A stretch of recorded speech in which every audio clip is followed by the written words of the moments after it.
السلام علیکم ناظرین،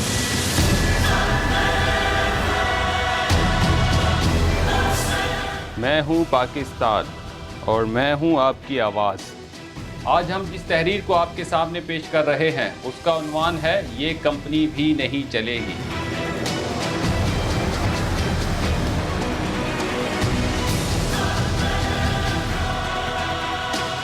آج قومی اسمبلی نے مسلم لیگ نون کے صدر شہباز شریف کو نیا قائد ایوان منتخب کر لیا ہے، جس کے بعد شہباز شریف پاکستان کے 23ویں وزیر اعظم منتخب ہو گئے ہیں۔ خیال رہے کہ نئے قائد ایوان کے لیے متحدہ اپوزیشن کی جانب سے شہباز شریف اور تحریک انصاف کی جانب سے شاہ محمود قریشی وزیر اعظم کے امیدوار تھے، تاہم پی ٹی آئی کی جانب سے بائیکاٹ کے بعد شہباز شریف واحد امیدوار رہ گئے۔ شہباز شریف کو ایوان میں 174 ووٹ ملے، جس کے بعد وہ پاکستان کے 23ویں وزیر اعظم منتخب ہو گئے ہیں۔ نو منتخب وزیر اعظم شہباز شریف کا کہنا ہے کہ پارلیمان کی قومی سلامتی کمیٹی میں خط پر ان کیمرہ بریفنگ دی جائے گی۔ اگر اس حوالے سے رتی برابر ثبوت مل جائے کہ ہم کسی بیرونی سازش کا شکار ہوئے یا ہمیں بیرونی وسائل سے مدد ملی تو 1 سیکنڈ میں وزارت عظمیٰ سے استعفیٰ دے کر گھر چلا جاؤں گا۔ جبکہ دوسری جانب پاکستان تحریک انصاف نے وزیر اعظم شہباز شریف کی جانب سے لیٹر گیٹ اسکینڈل کی تحقیقات کرانے کی پیشکش مسترد کر دی ہے۔ سابق وفاقی وزیر اطلاعات فواد چودھری نے اپنے ٹویٹ میں کہا ہے کہ شہباز شریف کی لیٹر گیٹ اسکینڈل کی تحقیقات کرانے کی پیشکش کو مسترد کرتے ہیں۔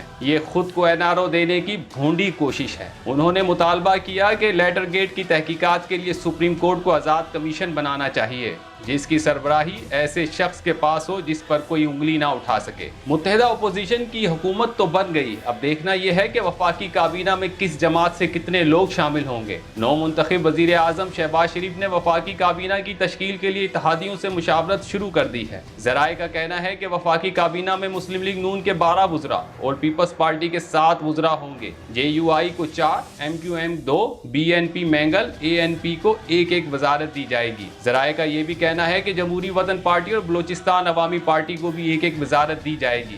اس کے علاوہ محسن داوڑ، اسلم بھوتانی، طارق بشیر چیمہ کو بھی وفاقی کابینہ میں شامل کیے جانے کا امکان ہے۔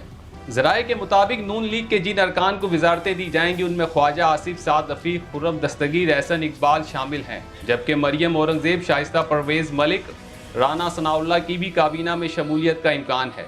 ذرائع کے مطابق سینٹ میں قائد ایوان کے لیے سینیٹر اعظم نذیر تارڑ کا نام زیر غور ہے۔ ذرائع کا کہنا ہے کہ پیپلز پارٹی سینٹ سے شیری رحمان یا مصطفیٰ نواز کھوکھر میں سے کسی ایک کو وزارت دے گی۔ ذرائع کا کہنا ہے کہ بلاول بھٹو زرداری کا نام وزیر خارجہ کے لیے زیر غور ہے، جبکہ وزارت کے لیے شازیہ مری کے نام پر بھی غور کیا جا رہا ہے۔ جمعیت علماء اسلام نے بلوچستان یا KP میں سے ایک گورنر کا عہدہ مانگ لیا ہے۔ ذرائع کے مطابق پنجاب کا گورنر پیپلز پارٹی اور سندھ کا گورنر MQM سے لیے جانے کا امکان ہے۔ ملک احمد خان اور عطا تارڑ کو مشیر بنائے جانے کا امکان ہے۔ ذرائع کے مطابق اسپیکر قومی اسمبلی کے عہدے کے لیے نوید قمر کے نام پر غور کیا جا رہا ہے، جبکہ چیئرمین سینٹ صادق سنجرانی کو ہٹانے پر بھی غور ہو رہا ہے۔ ڈپٹی اسپیکر قومی اسمبلی بلوچستان نیشنل پارٹی یا بلوچستان عوامی پارٹی سے لیا جائے گا، اور کیسے بھول سکتے ہیں کہ سابق وزیر اعظم عمران خان کی حکمت عملی اب کیا ہوگی۔ تو عمران خان نے اپنے اتحادیوں کو صاف واضح کر دیا ہے کہ اتحادی حکومت میں ہمیشہ بلیک میل ہوتے رہے، لہٰذا آئندہ اتحادیوں کو ساتھ ملا کر حکومت نہیں بنائیں گے۔